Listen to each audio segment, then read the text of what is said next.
La réaction de Leclerc après avoir cassé la voiture de Loda à Monaco, problème de frein.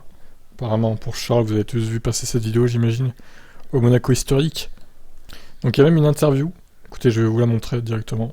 Il y a même le replay du crash. Allez, je vous mets à 0, c'est parti. Charles, raconte-nous déjà la monoplace que tu pilotais, une monoplace de Niki Lauda.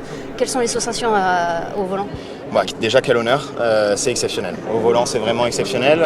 Encore une fois, ça ne s'est pas terminé de la manière dont je voulais. J'ai perdu les freins à la rascasse. J'ai pris d'ailleurs un peu peur parce que les freins étaient bien durs au début et après, la pédale est devenue toute molle et allée au fond du châssis. Donc, c'est pas top. Et en plus ça, de finir cette manière, c'est pas la manière dont je voulais finir.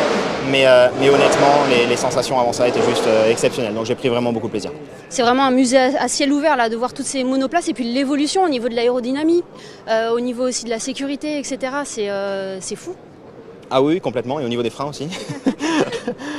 Donc oui, non, c'est exceptionnel vraiment. Et c'était la première fois pour moi que je roulais avec une vieille voiture avec des bons pneus en bon état. Et le grip qu'il y a est quand même beaucoup plus que ce que j'avais eu l'expérience d'essayer dans le passé. Donc non, j'ai vraiment pris beaucoup de plaisir. Et ce qui est incroyable, c'est que ces voitures, tu les as jamais connues puisque tu n'étais pas né quand elles roulaient encore sur des circuits de Formule 1.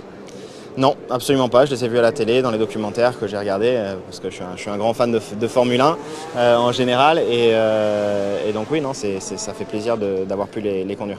Un petit mot, Niki Lauda aujourd'hui, Gilles Villeneuve il y a un peu plus d'une semaine. C'est important de rendre hommage comme ça à des pilotes qui ont marqué l'histoire de la F1. Surtout à des légendes comme celle-ci, oui, c'est normal.